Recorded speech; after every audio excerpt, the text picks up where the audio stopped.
Hey there guys, it's Danny, I'm back again. I normally do a form of introduction for these videos, but you can see this is something like the 51st video. So I'm getting a bit sick of doing the intros, and anyone that's going to have any point in watching my videos will already know what these videos are about, so I'm not even going to bother with the introduction this time. I'll just say in short, if you're not a regular viewer, don't bother watching this video.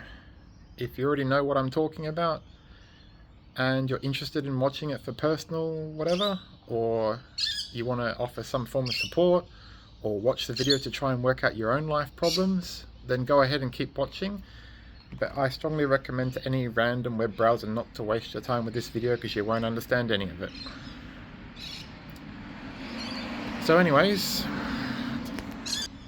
today I just spent the day rotting at the emergency accommodation house that NDIS has provided me with.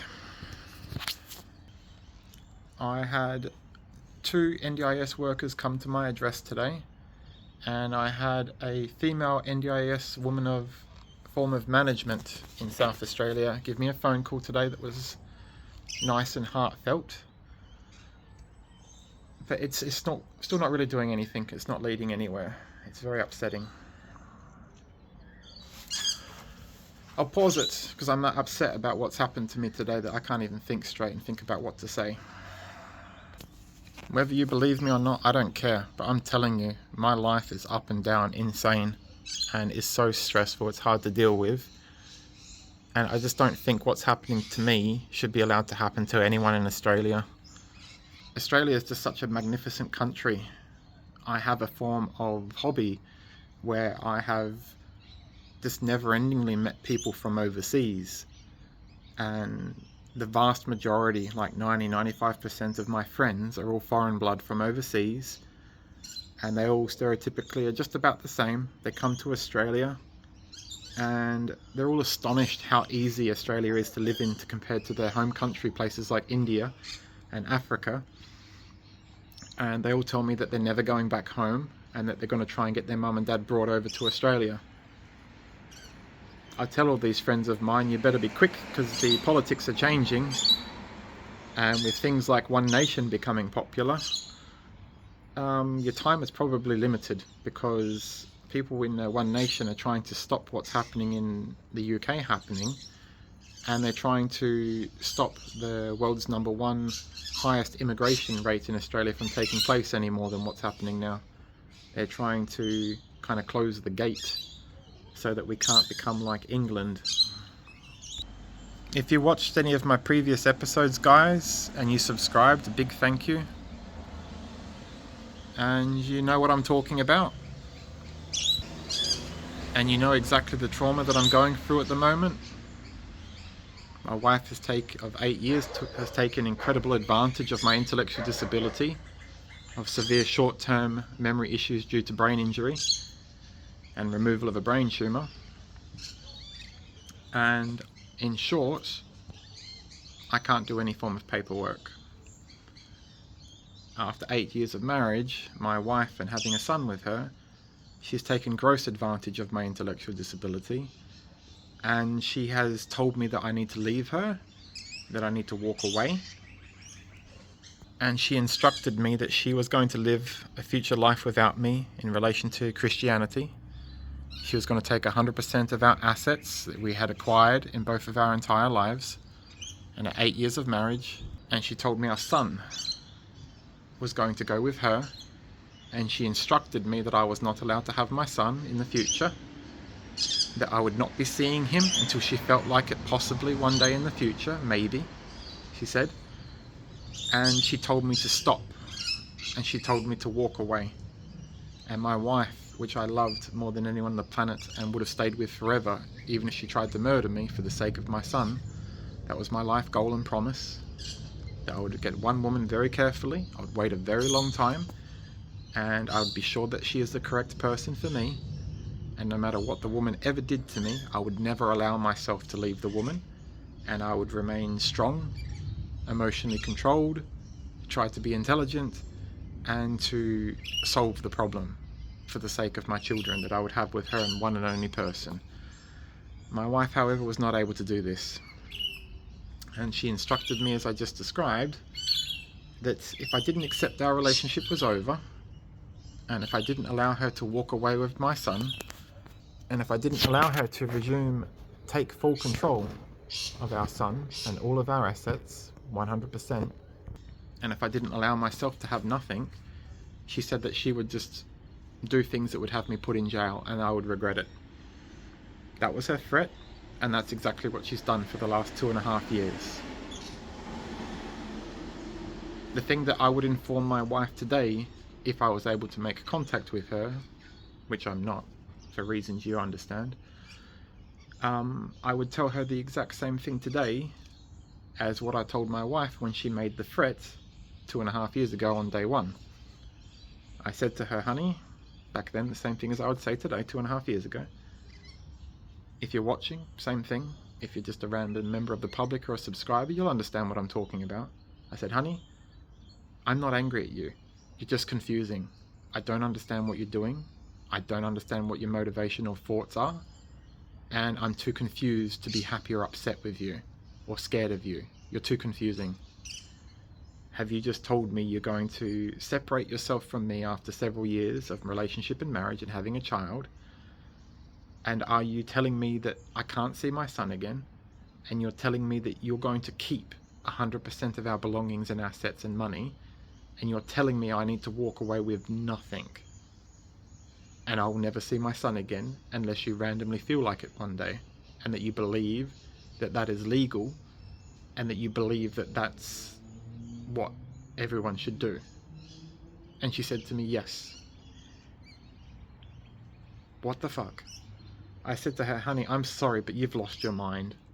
Do you really think that your mother has instructed you something along the lines of you're a wife, you've had a child, and I'm your husband, and you believe that you have legal rights, that you can walk away informing me you're walking away with my son, our son, and you're walking away with all of our assets, and you believe there's a reason you're entitled to all of it 100%, and you believe in your mind, with what you've talked about with your mother, that I'm entitled to nothing. No son, no money, nothing. And I just start my whole life again, fresh, after 8 years. She said yes. She thought about it, and she said yes. That's what I think. That's what my mum said she said to me. And I have decided our son is just my son. I am the mother. I gave birth to him, therefore he is mine. He is not yours, the father. And I am taking him away from you, and I, the mother, has chosen he will not be part of your future life anytime soon. And I, the wife, will walk away and keep all of our assets. That's about all I can say in this episode. I talked. Mosquitoes are starting at the front of my house. I talked to 2 different NDIS workers today, and I spoke. One is very devoted, and one is a young new fella from overseas, and he's mentally overwhelmed by my story, so I left him alone. The other guy is highly devoted, and he has known me for 4.5 months now, and he claimed to me by surprise. He said, Danny, I'm going to tell you something that is very private. This is one of the 2 NDIS workers that I saw today. And he sounded a bit scary when he's saying it, the way he introduced it. And I said, all right, go on, tell me, what is it? He said, I was originally an NDIS support worker, Danny, but I'm kind of quitting and changing my job, and that's been going on for a while now. I didn't really understand what he was talking about, and he kept going.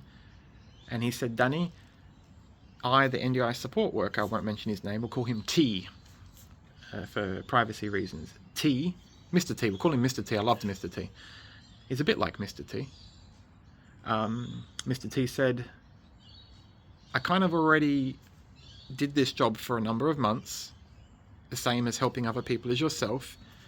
And he said, the way in which I've offered you assistance and what story is behind your life and what assistance I could help you with, Danny, he said is tremendously different than any of the other people with NDIS with stereotypical disability situations that I've helped them with, and it was nowhere near as interesting, and I didn't connect with those people, and I didn't feel sorry for those people, and I didn't want to help them anywhere near as much.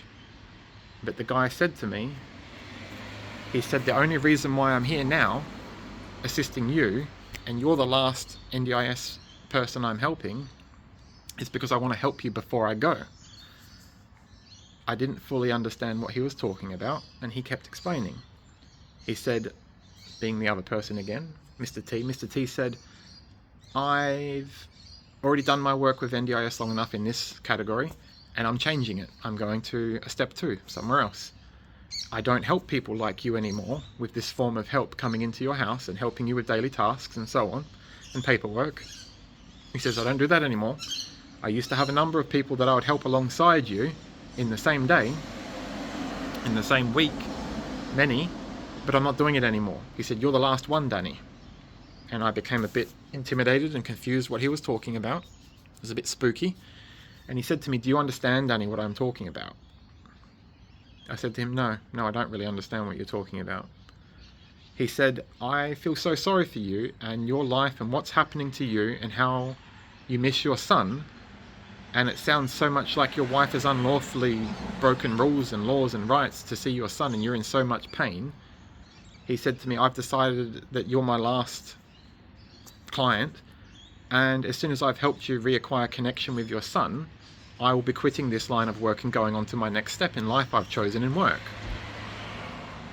And he kind of asked me in his own words that I can't remember because I was too upset. I said, well, thank you, but do you want me to tell you something? Do you want me to give you something? Do you want me to thank you?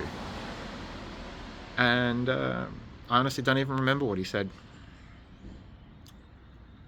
But I said to him, over 2 years now, about 27 months now, that I have been without my son, who has just turned 4, and I haven't seen him for more than half of his life, is so upsetting to me and so traumatizing. I can't sleep anymore. Every night I'm getting up and going to this McDonald's in my latest address that I've been given for emergency accommodation. And I'm trying to make myself tired doing these vlogs and watching people go through the drive-thru and their funny behavior. And I go back home and try to get to sleep for the second time each night. I haven't set up my house. My property is lying around the house, scattered everywhere in boxes, but I'm not able to care about myself enough, and I'm not able to think of anything I want to do that could possibly make me happy. I'm kind of just in a cave, rotting, traumatized, missing my son, and whether it's a good or a bad thing, I won't argue. Maybe I'm pathetic. Maybe I'm the world's nicest, innocent, hard done by father.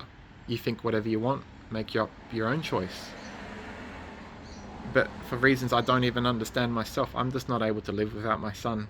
I have too much of a need, an emotional connection, and I have too many endless hours, tens of thousands of hours of hopes and dreams in my head on how I would raise the perfect children one day, since I was 10 years of age dreaming of becoming a stay-at-home dad, that I can't live without my son. I'm not able to just move on and forget. I'm not able to meet another partner. I'm not able to imagine having different children with a new woman. I'm not able to imagine loving them and forgetting about my first son. So, yeah. If you think of this a video makes sense or not, I can't really explain any differently, and I can't apologize. When a member of the public walks past the front of my house just then, I pause it for respect for that person, to not hear a crazy person sitting in his pajamas at the front of his house talking to a friend on his cell phone, or recording talking to himself looking mentally insane. So out of respect to the woman that just walked past, I paused the video and now I'm continuing to go. I've got nothing left, guys. My head's worn out.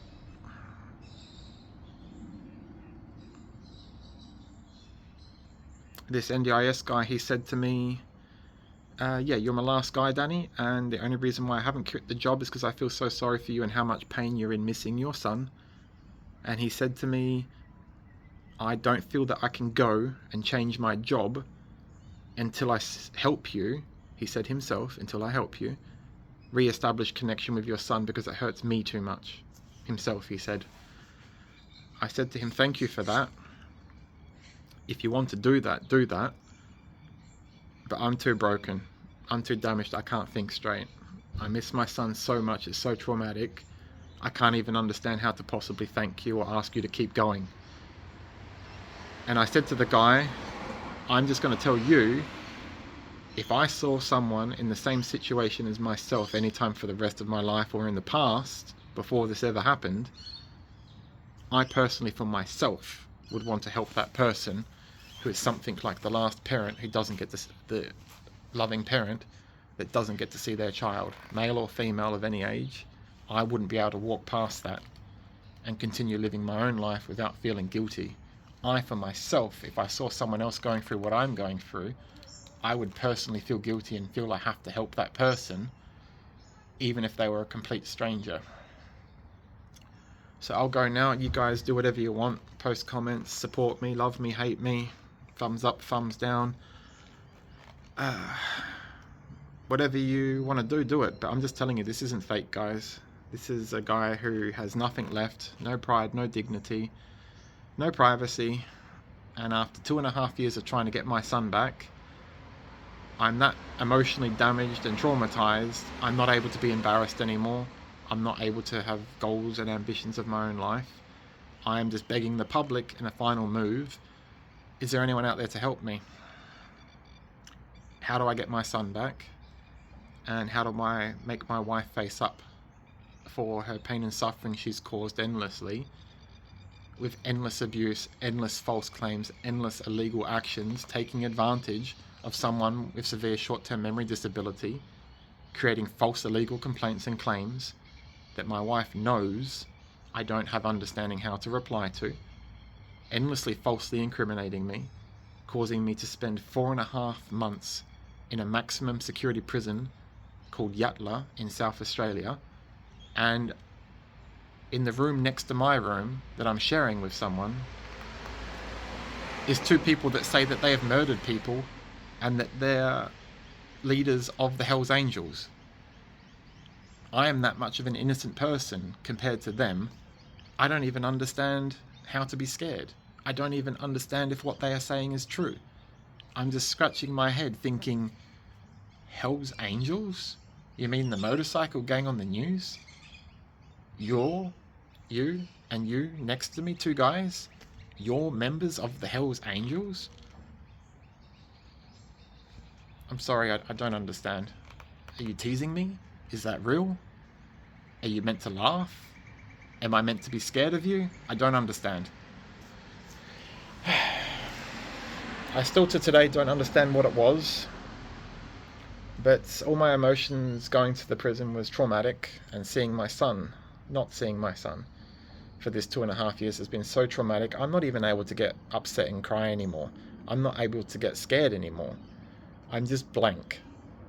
If a naked woman appeared, a dream woman, in the end of my driveway, walking past the front of my house, walking her dog naked, I would probably react and do the same thing as if a police car turned up in my driveway with the idea that they may be about to arrest me. I would just sit in this chair, I'd stare into space, I'd be confused as to what I even feel, happy or scared or upset, I wouldn't know, and I would just see what they want to do with me. The naked woman, if she offers something, I wouldn't know what to say. The police, if they say they're going to arrest me, I wouldn't know what to do or say. I would just be probably silent. I would just say, okay. And I would probably just get into the back of the paddy wagon and go back to prison not understanding what to feel, or what to say, or what to do. You can believe that if you want. If you want to support me, try and post a comment in understanding what I'm talking about and how you could possibly help me. And I'll read it, and I'll try and understand if I can continue to help myself. If you don't want to do that and you think I'm nuts, post some other comment, and I don't care. I'm just telling South Australia, You didn't protect me, guys. You didn't look after my minimum rights. You let my wife claim herself as a false victim. You let her charge me endlessly with endless false claims. She tried to have me arrested around 7 times. 3 times she was successful. And whoever my wife is, why do I have the pastor of her previous church visiting me in jail on remand at Yatala, but that pastor of my wife's old church that I was never involved in, why does he not have any contact with my wife? If she is this innocent victim and I'm the bad guy, why does she not talk to him anymore, the pastor of her previous church she ran away from? And why does he visit me in Yatala, whatever it's called, labor prison? If I'm the big scary guy, wouldn't I be in there because I'm bad? And wouldn't the pastor not want any form of connection with me?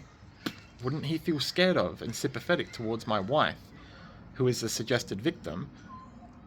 And wouldn't she be keeping contact with the pastor? And wouldn't he be supporting her and saying that she is the victim and that I'm the bad guy? But that's not what happened. The pastor is coming to visit me 2 or 3 times in remand, not arrested, not sentenced, remand. And he told me that he would pray for me. And he told me endlessly, the pastor said, your wife, what she is doing, she has become a bad person. And he told me endlessly, you need to stop loving her. He told me endlessly, your wife is a bad person. He said that word for word many times. And each and every time the pastor did this and said this, I stuck up for my wife. And I said, Pastor Bobby, fake name, please don't say that. It upsets me. My wife, maybe she did some bad things. Maybe she's broken the law. But I just don't feel mentally strong enough to be able to hate her or blame her or be mean to anyone. Please don't do that. It just upsets me more. So anyways, you get the point?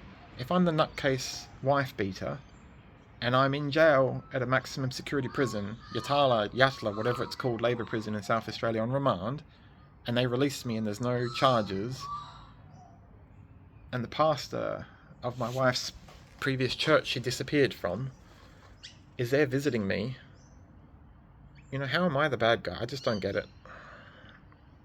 I would feel more mentally stable if I'd been convicted of something and if I was stuck there right now. Then at least I'd know it's my fault. But the way how people keep popping up around me and they keep helping me and they keep being shocked at what I tell them and they keep saying, wow, did your wife really do that? And I say, yeah. And I say, look, there's pictures, there's endless videos, there's endless documents. My wife is a psychopath that I love. I can move on without her. She does not need to be in a relationship with me anytime in the rest of her entire life. I'm not possessive. I don't need her. She's with another man. That's fine. She may be pregnant and already have given birth to another child with that man. I don't know. And I'm not crazy enough to follow her on Facebook and to even know what she really looks like today. Or if there is that child. I don't go look because I don't need it. It's got no point. I know that if I was a nutcase regular person who stalked his ex-wife and looked her up on Facebook to see if she's pregnant with the new man's child, I know that that would only upset me and every other person in my situation. That's why I don't do it. Because it's illogical. I know it's best just to try to not think about the love of my life of my wife and to try to not miss my son as much and just to try and live my own new life on my own and to let them live theirs, but I can't. So anyways, I'll head off. Sorry to anyone who thinks my video was a waste of time. Thank you to anyone who understands exactly what I'm doing and supporting me, thinking I'm doing the right thing. I'm just doing vlog videos every single day because I'm struggling to cope missing my son. I have none of my money, none of my life. I'm unable to do things for myself because I can't think of anything I want to live in life or gain or do. Without my son, I miss too much. He's the only thing in my life I want. Some of my belongings at this shit emergency accommodation house are sitting in the backyard rotting, getting rained on, getting destroyed. They're costing and worth thousands of dollars, but I just don't have any care and I can't think straight. I can only think about getting my son back somehow. The guy that I was talking about with NDIS, he told me that I'm his last NDIS person that he's helping, and that he won't quit his job with NDIS until he has helped me get my son back in some way. I thanked him for that, and let's see what happens.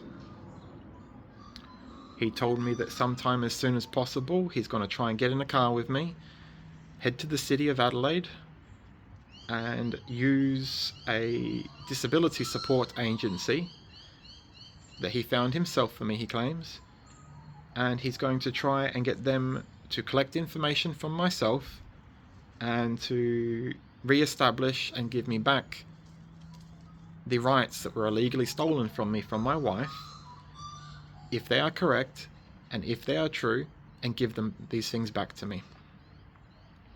So he told me to hold on tight, to not give up, and he told me just to have some confidence in him, and he'll be back in the next couple of days, and he's going to drive me into the city and start this process. I'll keep you guys up to date what's going on. If you're interested in this crazy amount of stuff that's happening to me in my life, keep watching the videos.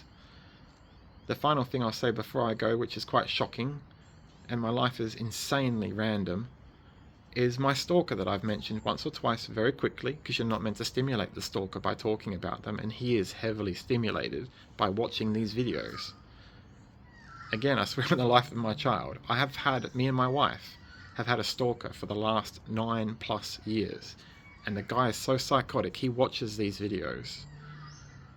I didn't even tell the guy about my new YouTube channel, Life Mountain, but the guy is so psychotic and highly skilled stalker that he found out I was making these videos within about the 4th day of me commencing them, and he's watched every single one, of course, just like my previous YouTube channel called Action Dan, where I had an excellent life, excellent wife and friends, and we never-endingly went out nearly every single weekend and had adventures like that of Bear Grylls and Outback Adventurers. It was amazing, like the Leyland brothers. Yeah, so it's up to you if you want to go look at it. If you want to see me with friends and my wife and the time of our lives, type in Action Dan and maybe a third keyword, kayak, Action Dan rock climbing, Action Dan camping, Action Dan motorcycle, and I'll probably be the first result that pops up. If you want to see it, I'd recommend type in Action Dan rock climbing and look for my yellow, black and white circle, capital letter D for Dan, logo, and you can have a look at the positivity of my life with my friends and my wife for the 8 years I was talking about. We did an incredible amount of stuff. Anyways, the stalker said that even he is claiming to feel sorry for me in relation to my wife. And the stalker said to me, which you can see in my other videos if you want to watch it, Action Dan dealing with a stalker. Type that in, Action Dan dealing with stalker, and you'll see the results pop up. And you can watch highly detailed videos about receiving never-ending harassment and stalking from my stalker, and me documenting mainly just the stalker mentally insanely talking to himself. That's how insane my life is. My life is so random and insane, and you watch this stuff if you're a subscriber, and you think this dude's life couldn't be any more extremely weird and unfortunate or whatever, or crazy. I'm going to tell you I got a stalker for 9 years. Isn't that horrific? I wish I could just fall asleep and I could just wake up and somehow all of this just isn't real and I'm just crazy. I just imagine the whole thing. I'm just having a bad dream. I wish I could just do that. I wish I could just fall asleep, wake up and forget any of this ever possibly happened and just move on with a positive life. I would love to be full of shit. I would love to be the attention seeker posting fake crap on YouTube with some desperate short-term attempt to get attention, but it's not fake, unfortunately. All this crap is real. Alright, so I gotta go. Yeah, check out the stalker videos if you want. Check out Action Dan dealing with a stalker, Action Dan rock climbing if you want to see my adventures, doing amazing things around Australia.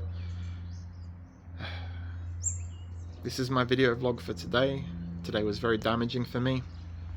I wish today didn't exist and I'd never lived today. But the one positive note in what took place with me today is that very heartfelt message from the NDIS worker telling me that he's moving on with his job and his career, and he's claiming that I'm the last person he's helping, and that he normally had like maybe 6 or 8 people he would assist every week, and I'm the only one. And he's claiming he's only hanging around because he feels so sorry for me and how much pain he knows I'm in, missing my son every hour of every day. I believe him. I think he's not saying that falsely or egotistically. I think it's true. I think he did kind of quit his job and he has moved on to the next job. And I believe him in what he said, that I'm so upset missing my son that he's hung around for no other reason besides from trying to reconnect me and my son. And I hope he's telling the truth, and I hope he accomplishes that. The NDIS worker has told me to trust him, Mr. T, and I'll give him the link to this video so he understands how authentically thankful I am, and I'll keep you guys updated what happens to me. I told the NDIS worker, Mr. T, I said my wife has tried to have me arrested about 6 or 7 times, and she's been successful 3 or 4 times, which I can't even remember because of my memory disability exactly. I said to him, today is the beginning of July, and if my wife is predictable as usual, she will try and have me arrested again in another 2.5 months from this day, and it will be in relation to me making progress with a lawyer in getting back a property settlement. When I went for child custody in the past, my wife ignited, and she started making up false claims to have me never-endingly attempted to be arrested. When I was incarcerated, she disappeared. When I got out of incarceration, she reappeared the moment I re-established legal assistance, and a lawyer contacted her to recommence child custody and to recommence a property settlement. That's when my wife magically flew down to a police station and tried another 4 times to make false illegal complaints about myself, to try and have me arrested again, and to stop the progress of me having a lawyer to help me get any of my minimum rights of child custody and property settlement. So I said to the NDIS guy, Mr. T, if I get arrested sometime soon, which if my wife is very stereotypically predictable, she'll be at the police station right now today making up false claims about myself because she's had my lawyer make contact with her, and my lawyer today has told my wife that my lawyer will be seeking a form of separation settlement money. And my wife, who is heavily predictable, will do the same thing she did the previous 3 times. For the 4th time, not the 1st, the 2nd, the 3rd, or the 4th, for the 4th time, when I'm in this point in my life of asking for separation settlement money, my wife goes down to a police station and she makes up endless false claims about me to try and have me re-arrested and re-incarcerated. If I get arrested again, it's going to be my wife's 7th or 8th attempt at having me arrested, and it will be the 4th or 5th time that I've been incarcerated, which I can't even remember with my memory problem. You get the idea. So let's see what happens. Let's see if I keep bringing these videos out every day, at least one, for the next 3 months, or as I'm predicting, as I said to my NDIS worker, Mr. T, I said, Mr. T, thank you for your help, but if I get incarcerated, that I predict will take place in 2 months from now, because the police are slow to take action. And in the past, when you go down to a police station and you make a complaint and the wife does this thing, it's taken them an average of about 1.5 months to come find me and arrest me. So I will tell the public right now, if I'm not here in 1.5 to 3 months from now, it's because I've probably been reincarcerated and I'm in a back in that Yatala labour prison on remand, awaiting sentencing. And it will be because my wife has falsely incriminated me again for about the 7th time to try and stop me from getting my money and to try and stop me from seeing my son. And Mr. T said, I will try and stop that from happening, and I'll try and protect you this time and make sure it doesn't happen again for the 7th time. I said to Mr. T, thank you, but if I get incarcerated, can you please come visit me? That's a crazy note to finish on, but the mosquitoes are biting. You guys do whatever you want, but I've got no form of dignity, self-pride left. What South Australia has done to protect me is disgusting. I should never have lost my son. I should never have been incarcerated. I was never at any point in time upset with my wife. I was never at any point in time a danger to my wife. I wanted to get revenge at my wife by being like the creepiest, nicest ex-husband imaginable to her next partner, if you understand what I mean. Because she is so aggressive and negative and paranoid, I wanted to get my revenge by like going to meet her new partner on a time where I get to see my son on an access visit or shared custody, and I would have shaken his hand and said, "Hello, Bobby. Oh, wow, you look nice, Bobby. I hope you and my wife you and your new partner are having fun, and I hope to take you and your partner out to go hiking one day with my son, our son, partly your son." You get what I mean? I wanted to be as nice as possible to this guy so that my wife can't be falsely felt sorry for, and so that he can't just stimulate her need to be a false victim. She gets off on it, unquestionably. My wife, over the last 2.5 years, as I described to my NDIS worker, has lived a disgusting, illegal, psychotic secondary life and falsely incriminated me endlessly, and goes 1 second from hugging and kissing me and talking about naming our next child whilst on a family holiday with our son, me, my wife and our son, and taking photos and videos of this, to the next second claiming that I'm stalking and harassing her to her parents and her friends in her new fake life and falsely incriminating me. I showed some of this to the NDIS worker, Mr. T, and he was shocked. And he said, "I didn't know anything like this could ever happen to anyone. I didn't know it existed." And he said he feels more sorry for me than ever, and he's going to fight more harder for me than ever to try and get my son back because of the illegal things that my wife has done to me. So I could be scared, and I could be scared of my wife and not put things like this online. I could be scared of getting arrested again. But I've had so much damage done to me. I'm so emotionally destroyed by what my wife's done to me. And I've had so much taken away from me. I don't have nothing left to lose. There's nothing left that I want to keep and not lose that I haven't already lost. So I'm not able to be scared anymore. If the police turned up, as I said, or the Hells Angels turned up behind my back this moment, I'm not able to understand how to be upset or scared or worried because of everything my wife has traumatized me with in false incrimination and so on. Alright, sorry guys, way too long, 40 minutes. You get the idea of what? This is pretty big. Let's see what happens. Please like and subscribe and pass the word around about this video. Pass it around to people in South Australia, and I hope I start getting supporters sometime soon. You guys can think whatever you want.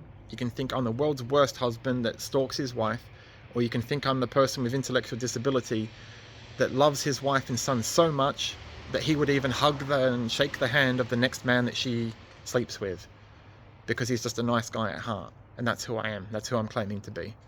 But I'm telling you now, I'm not going to give up on getting my son back, and I'm not going to let my wife scare me with false incrimination and incarceration, and I'm not going to be a coward, and I'm not going to walk away and stop being the world's best father to my son that I love and fulfill my one and only life goal of having several children, hopefully with one person, I said to myself, since I was 10, and be the world's best dad, nothing else. If trying to be the world's best dad to my son means that I go to jail, then that's what I'll do. A lot of people out there are supporting me. Thank you guys, it helps. And please subscribe, stay tuned, and find out if I'm full of shit, if I'm mentally insane, or if I am actually a 6'1" male victim, and my 5'11" innocent looking Australian girl wife is actually the horrific criminal herself. We'll find out. See you guys. Love you all.